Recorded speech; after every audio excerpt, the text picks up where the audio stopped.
Olá, irmãos. A nossa devocional de hoje está baseada na carta de Tiago, capítulo 2, versículo 14 ao 26.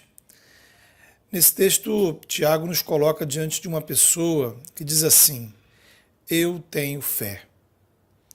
Só que quando você olha de perto a vida dessa pessoa, não encontra nela nenhuma boa obra que testifique aquela fé. Então, Tiago chega a uma conclusão. Uma fé sem obras significa, na verdade, a ausência de fé. Significa uma fé morta. O que esse texto de Tiago nos ensina é que só existe um tipo de fé que agrada a Deus, a fé com obras. A fé sem obras não é fé, não é considerada, não é recebida por Deus como fé e, consequentemente, não te faz receber as bênçãos que Deus proporciona através da fé, inclusive a bênção da salvação. Mas, infelizmente, desde o tempo em que a carta de Tiago foi escrita até os dias de hoje, muitas pessoas se apresentam como pessoas de fé, pessoas que dizem acreditar em Deus, mas cujas vidas estão vazias de frutos espirituais. No entanto, o que a palavra de Deus nos ensina aqui é que não basta eu dizer que sou crente. Eu dizer que sou cristão não me torna cristão, não é autodeclaratório. Por exemplo, há pessoas que se acham cristãs porque gostam da Bíblia, acreditam em Deus. Justamente, Tiago vai mostrar nesse texto que acreditar em Deus não é suficiente. Se você acha que ser cristão é tão somente acreditar na existência de Deus, segundo Tiago vai dizer aí no versículo 19, você faz parte da mesma igreja que os demônios. Esses seres espirituais que se rebelaram contra Deus, eles não têm dúvida alguma da existência de Deus. O texto vai dizer, inclusive, que eles tremem diante de Deus. O que falta aos demônios é o que talvez falte na vida de muita gente. A disposição alegre, voluntária, de obedecer à vontade de Deus. Jesus não foi crucificado para simplesmente a gente acreditar que Deus existe. Jesus ressuscitou dos mortos, está vivo hoje para te proporcionar uma nova vida, uma vida com fé e frutos. Outro ponto importante é entender que a fé verdadeira, ela não se resume a uma espiritualidade cheia de emoções e coisas extraordinárias. Quantas pessoas participam de cultos, shows, grandes eventos, se emocionam, choram, são tocadas. Mas quando o evento termina, a disposição dela em obedecer a Deus também termina. O próprio Jesus ensinou que não basta apenas conhecer o nome dele, chamar o nome dele. A minha relação com Jesus é definida por eu praticar ou não o que ele manda. Ou seja, as minhas obras vão testificar a presença ou a ausência da minha fé. Agora, é muito importante deixar claro que a palavra de Deus também não defende obras sem fé. Em nenhum lugar a Bíblia vai dizer que as obras substituem a fé. A relação entre obras e fé é como a relação entre a árvore e seus frutos. Quando somos alcançados pela graça de Deus, somos transformados em árvores do Senhor. E como árvores plantadas pelo Senhor, enraizadas na graça de Deus, alimentadas pelo amor de Cristo, precisamos frutificar. O que a palavra de Deus está nos dizendo aqui nesse texto é: não pode existir árvore sem fruto, como também não pode existir fruto sem árvore. Não dá para ter uma goiaba sem uma goiabeira. Não há caju sem cajueiro ou banana sem bananeira. Significa que eu só vou encontrar boas obras, as boas obras que Deus deseja, em vidas que foram transformadas pelo próprio Deus, vidas que foram lavadas no sangue de Jesus, vidas seladas com a presença do Espírito Santo. Esse processo de transformação, ele inicia quando no primeiro momento nós ouvimos o Evangelho. É a grande notícia que Jesus é o Filho de Deus, que tomou sobre ele na cruz todos os nossos pecados. É a grande notícia que Jesus ressuscitou, está vivo e nesse exato momento ele reina sobre todo o universo. E diante dele, todo joelho deve se dobrar e toda língua confessar que ele e somente ele é Senhor, para a glória de Deus Pai. O Evangelho é a grande notícia de que tudo que Jesus fez por nós na cruz pode nos libertar de toda a opressão maligna, do pecado, do diabo, da morte, e pode nos trazer e pode nos tornar filhos de Deus, nos dar acesso à presença de Deus, às bênçãos do Senhor. A obra de Deus na sua vida começa quando você ouve o Evangelho. A Escritura vai dizer: a fé vem pelo ouvir. Ouvir o quê? A mensagem do Evangelho. Mas, naturalmente, não basta ouvir. No momento em que ouvimos o Evangelho, somos desafiados a crer, isto é, a acreditar, confiar, confessar Jesus como Senhor e Salvador. Romanos capítulo 10 nos ajuda quando diz: se você confessar com sua boca que Jesus é Senhor e crer em seu coração que Deus o ressuscitou dos mortos, será salvo. Porque com o coração se crê para a justiça e com a boca se confessa para a salvação. A pergunta é: você tem ouvido o Evangelho? Se já ouviu, como respondeu?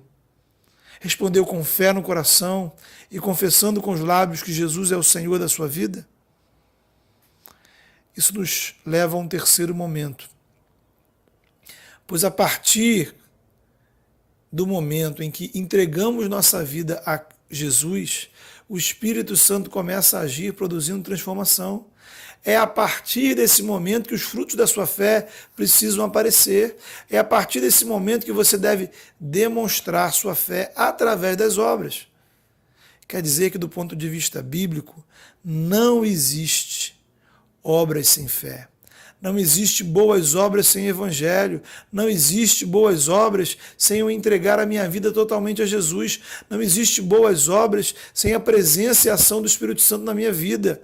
Deus não pede nada antes de te dar. Deus não pede obras àqueles que não receberam e experimentaram a graça dele. Porém, quando você desfruta da graça e do amor de Deus na sua vida, as boas obras deveriam ser algo natural. Nesse ponto, você pode perguntar: mas que boas obras seriam essas? Simplesmente tudo aquilo que o próprio Deus, em sua palavra, nos diz para fazer. As boas obras que glorificam a Deus são aquelas que são definidas pela palavra. As boas obras não são definidas pela sociedade, pela escola, pela mídia, pela igreja, nem mesmo por você. Boas obras são agir em conformidade com a palavra de Deus. E aqui nós podemos agrupar, dividir essas boas obras em 3 grandes grupos.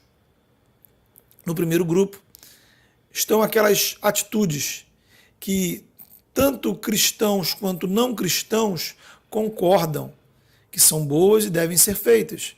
São valores como caridade, honestidade, amizade, que a maioria das pessoas, independentemente de religião, valoriza. Há, porém, uma diferença. Qualquer pessoa pode ter atitudes assim porque acha bom, acha correto, ela se sente bem fazendo bem. O cristão deve fazer por obediência a Jesus e para a glória dele. E se essa não for a motivação, há alguma coisa errada com a minha fé, com o meu relacionamento com Deus. Esse é o sentido de quando a palavra de Deus nos fala que todas as coisas me são lícitas, mas nem todas convêm. Quer dizer que o que eu faço ou deixo de fazer não é por uma questão de obrigação, mas por uma questão de conveniência aos interesses do reino de Deus. Portanto, as boas obras que glorificam o Senhor não são não é apenas fazer o que todo mundo faz. Tem um monte de gente que faz coisas boas, mas que infelizmente está muito distante da comunhão com Deus. Porque as boas obras que são recebidas por Deus como tais são aquelas que nascem de um coração que agrada a Deus e quer honrá-lo através de suas atitudes. Existe um segundo grupo de boas obras. São as obras que, ao contrário das primeiras, a sociedade não valoriza muito, mas são virtudes que precisam existir na vida dos cristãos. São valores que, inclusive, o mundo tripudia, mas são frutos que Deus quer encontrar em nossas vidas. Por exemplo, na própria carta de Tiago, ele vai nos dar uma série de mandamentos a cumprir. Ele vai falar que é necessário aprender a refrear a língua, para não sair falando o que vem à cabeça. Ele vai dizer que a boca, a mesma boca que canta louvores a Deus, não pode sair falando mal do irmão. O cristão praticante da palavra também não pode ser aquele que bajula o rico, muito menos aquele que menospreza o pobre. Na verdade, Tiago ensina que a verdadeira espiritualidade é se importar com os doentes, visitá-los, orar com eles. E o mesmo exercício que fazemos em Tiago, poderíamos fazer em outros lugares da Bíblia. Gálatas 5, por exemplo, vai nos falar dos frutos do Espírito. E aí você pode se perguntar, você tem demonstrado amor, mansidão, domínio próprio, longanimidade, bondade, fidelidade? Ou Filipenses 4, avaliar se o que tem ocupado as nossas mentes são as coisas nobres, corretas, puras, amáveis, dignas de louvor. Ou poderíamos olhar Mateus 5, 6 e 7, onde Jesus nos pergunta, será que temos sido pacificadores? Estamos perdoando os que nos ofendem? Temos tido uma vida de oração? Temos confiado na providência de Deus? Temos demonstrado santidade em nossa sexualidade? O dinheiro tem sido um empecilho para servirmos a Deus? Eu tenho me importado e ajudado aqueles que no meu caminho estão precisando de ajuda? Ou ainda eu posso ir para Êxodo 20, olhar os 10 mandamentos. Ou seja, existem vários princípios e mandamentos que estão presentes na palavra de Deus, que devem estar presentes na vida daqueles que são discípulos de Jesus. Todos esses princípios e mandamentos são igualmente importantes. Naturalmente, nem mesmo o melhor dos cristãos vai conseguir cumprir todos, o tempo todo. Mesmo o ser humano já alcançado pela graça, continua pecador. Nesse caso, devemos prestar atenção que Tiago não diz que a fé verdadeira deve apresentar todas as obras que a palavra de Deus preceitua. A sua árvore não precisa ter todos os frutos o tempo todo. A questão não é quando não existe fruto nenhum. Hora nenhuma. O problema é quando eu não me importo com os princípios da palavra. O problema é quando eu não estou lutando para viver esses princípios. O problema é você achar que já cumpre uma parte e as outras não são tão importantes ou necessárias. Ser cristão é se dispor à obediência do Evangelho e lutar o tempo todo contra você mesmo para viver uma vida que corresponda à graça de Deus, é pautar seu comportamento e atitude por aquilo que é ordenado pela palavra. Um não cristão não tem nenhum compromisso com essas obras, muito menos vontade de realizá-las. Mas se eu estou em Cristo, a minha vontade foi transformada para agradar a Deus. Em Cristo, o meu compromisso é com o reino de Deus. E por fim, existe um terceiro grupo de boas obras. São as obras que o Senhor pede de forma individual. Todas as anteriores são obras que todos os cristãos devem se esforçar para fazer. Mas nesse terceiro grupo, temos atitudes individuais, decisões que nascem diretamente do seu relacionamento com Deus. Tiago nos dá o exemplo de quando Deus desafiou Abraão a sacrificar seu filho Isaque. Veja, Deus não pediu esse mesmo sacrifício para outras pessoas na Bíblia. Deus não pede de você o mesmo que pediu a Abraão. Porém, Há coisas que Deus pede para você que também não pediu para Abraão. Existem obras, atitudes, sacrifícios que o Senhor pede de você, que Ele pede só para você. Decisões difíceis, renúncias, sacrifícios, passos que precisamos dar em nossa vida por amor e confiança em Deus. Abraão não caminhou com Isaac soltando fogos de alegria. Abraão não sabia muito bem o que Deus iria fazer.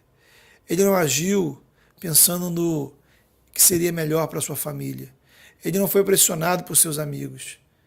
Ele apenas creu em Deus e obedeceu. A fé de Abraão o levou a uma boa obra de obediência a Deus. O que será que Deus está pedindo de você? Em primeiro lugar, ele pede uma resposta de fé. Diante do Evangelho, que você se renda aos pés de Cristo, confie nele com seu coração e confesse publicamente que ele é o Senhor da sua vida. Em segundo lugar, o Senhor pede que hoje você cuide dos seus afazeres e compromissos, mas que em tudo você honre o Senhor e glorifique a Deus. Que essa seja a motivação do seu coração.